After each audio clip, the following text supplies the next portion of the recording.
Most people think you have to be in a big city to make real money, but they're wrong. I'm Joshua T. Osborne, and I've found 7 small-town businesses that constantly outperform the flashy city startups. These aren't tech companies. They aren't trending side hustles. They're so unsexy, they make accounting look glamorous, okay? Success rates often land somewhere between 85 to 95%, depending on the execution, location, and the competition of them. But here's the best part. In small towns, these businesses win because nobody else is doing them. Here's the formula that most entrepreneurs miss completely. Small towns reward relationships, not discounts. In big cities, people chase the cheapest option on Yelp, right? They drive across town to save $10. But in small towns, they go with the person they know, and they stay loyal for decades. Once you're their person, you might be their person until one of you dies. Think storage, think repairs, think, I'm not driving 30 miles to save $5. Customer lifetime value runs 2 to 3 times higher in small towns because trust creates repeat business. Let me walk you through 7 moneymakers that thrive where everybody knows your name. Everything I'm about to show you works, but each model has a ceiling. That ceiling is geography. You can dominate your town, then growth stalls unless you expand to the next town and the next. I hit that wall running one of the biggest moving companies in Colorado. We crushed it locally, but scaling was a monster. Then I discovered digital leasing. Everything changed. Now, I build digital assets that generate leads for small town businesses, and I make over $41,000 a month doing it. Some of my students are at $2,000 to $6,000 a month with the same model. No overhead, no location limits. Click the link in the description. I'll walk you through the exact system that's working for thousands of my students right now. First, let's break down the 7 small town businesses that print money. Business number 7, home repair and renovations. People always need something fixed. Man, always, right? Even in 2020, when the economy shrank, guys, renovation spending still rose by 3%. This is a $420 billion industry dominated by local crews who show up when they feel like it. Here's how it works. You fix one deck for Mr. Johnson, right? He tells his neighbor about how professional you were. 2 weeks later, you're doing that neighbor's bathroom. Then, the brother-in-law calls about a kitchen remodel.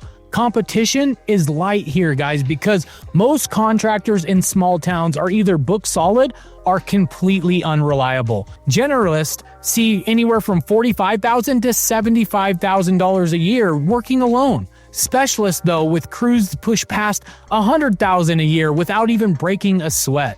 And there's low startup cost, right? There's high demand here. Recession resistant as well because stuff breaks regardless of the economy. The catch here is simple though. Show up on time and do quality work. In a small town, that alone sets you apart from 80% of the competition that's out there. Business number 6, self-storage. This is real estate's quiet cash cow that nobody talks about. It's a $29 billion industry per year. About 11% of US households rent a unit. Average rent is hovering somewhere near $100 a month. Many people, though, they forget they're even paying it, which is exactly what you want. So picture somebody moving back home after college, with a city apartment's worth of stuff, no space at their parents' place. They need a storage, and they need it now. In small towns, land is cheaper and competition is lighter. Big chains like Public Storage often skip these rural areas because the numbers don't work for them. But here's your play. Buy a lot, right? Build clean units, add keypad entry and online payments, and then manage the whole thing from your phone. Once somebody moves their stuff in, they'll rather pay forever than sort through that pile of boxes. I've seen people pay for a storage unit for 5 years without opening it up once. This model, guys, is boring though, but it's predictable and it's durable. The key is making sure your town's demand supports it. Growing towns win.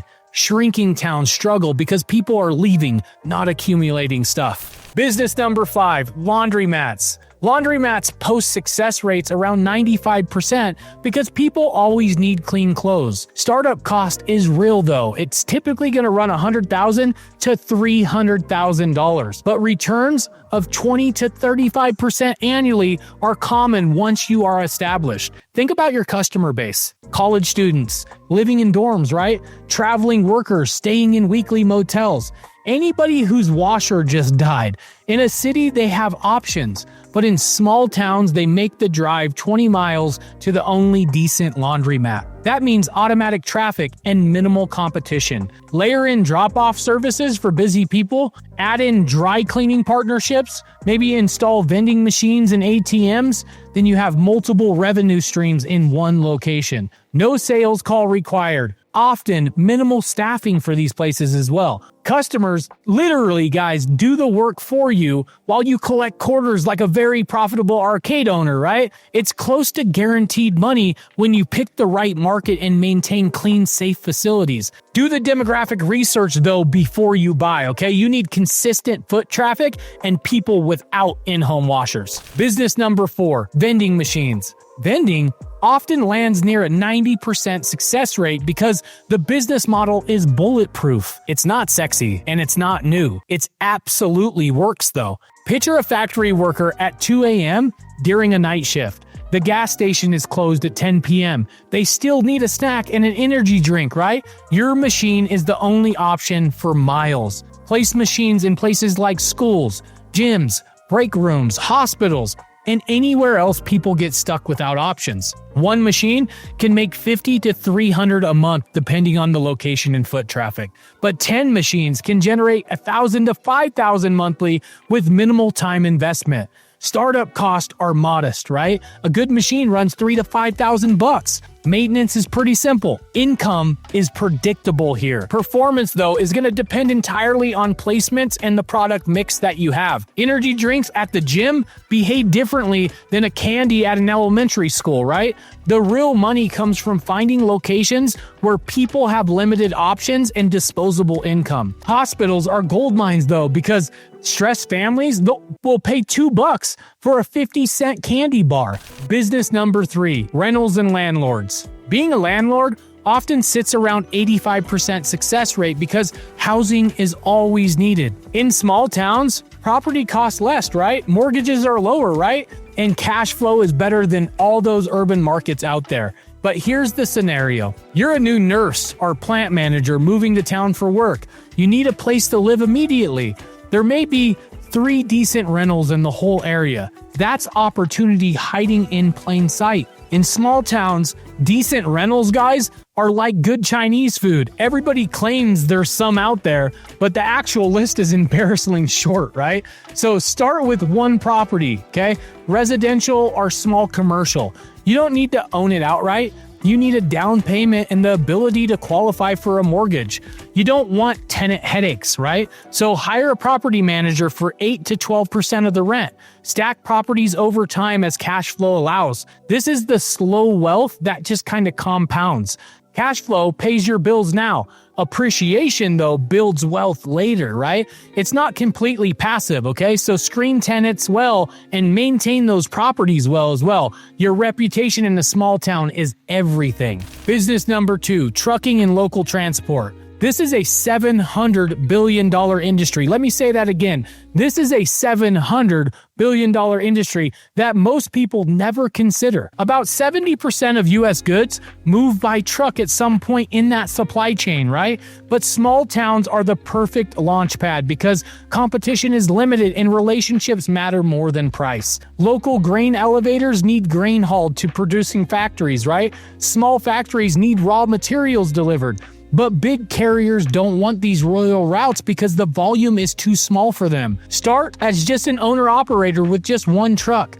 Run local lanes for farms, manufacturers, and small businesses that need reliable transport. No city traffic, fewer regulations come with that. But predictable routes with the same customers week after week is what you get. Then hire drivers, add trucks, and expand into higher levels, right? It's not glamorous, but it's needed everywhere goods are produced and consumed. The key here is building steady contracts with reliable customers and maintaining disciplined vehicle maintenance, right?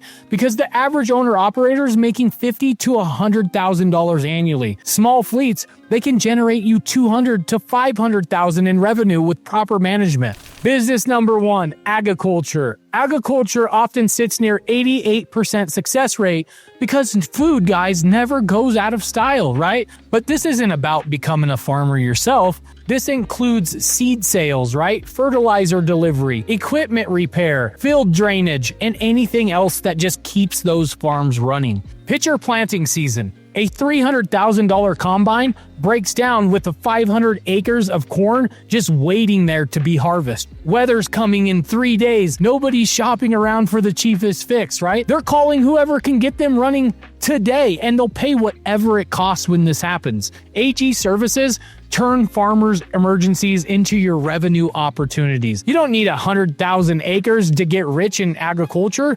You need to serve the people who do, right? I've seen 6-figure repair jobs built by fixing farm equipment fast and doing it right. These workers make $150,000 a year spreading fertilizers for farmers who don't want to buy their own equipment, right? The seasonal nature creates urgency. When farmers need something during planting or harvest, time is more valuable than money. It's not trendy, guys. It doesn't get featured in startup magazines, but it feeds towns and it feeds your bank account consistently. Here's what makes small town businesses different. Customer acquisition costs are lower because word of mouth is still the primary market channel. Do good work for one person, and half the town knows about it by Sunday morning at church. Customer lifetime value is higher because people don't switch providers unless you really mess up. Loyalty runs deep when options are limited. Competition, guys, is often weak or even non-existent. Big companies skip all these small markets, so local competitors get comfortable and stop trying. But here's the catch that trips up most entrepreneurs. Your growth ceiling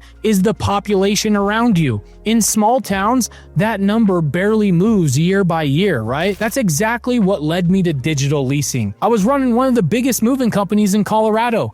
We dominated locally, but scaling meant opening offices in new cities, hiring new staff, managing remote operations. Then I discovered digital leasing and everything changed. I build simple websites that rank for local searches. When somebody in a small town searches plumber near me, my site shows up. The plumber gets the call and I get a monthly check. No trucks to maintain, no employees in different cities, no inventory to manage. Here's what my day-to-day looks like now. I wake up and I check my phone. $750 payment from a roofer in Montana comes in. $500 from a dentist in Ohio. $1,200 from a contractor in Texas. I've built a portfolio that pays me $41,000 a month, and my students are making $2,000 to $6,000 a month using the same system. Small town businesses are perfect clients. They need leads. They value relationships, and they pay constantly once you prove the system works. One lead generation site can serve a plumber in Ohio, right? Just as easily as one in Idaho. Geography becomes irrelevant here. All 7 of these businesses work, but results depend on your execution, your market, and your competition. The catch is geography. Your ceiling is the population around you. You either hit the ceiling or you scale out of it. That's what I did with digital leasing, and it's what thousands of my students are doing right now. I build lead generation websites for local businesses and rent them out like digital real estate. No inventory, no staff in multiple locations, no borders limiting your growth. If you're thinking about starting a small town business, don't stop at one location. Build a system you can duplicate anywhere. The link is in the description below for our free training. I'll show you exactly how this works. If this sparked ideas, then drop a comment about your town below. Which business fits, right, in your town? What's the competition like out there? Hit the like button, subscribe for more real talk and building wealth, and let's build something that actually lasts.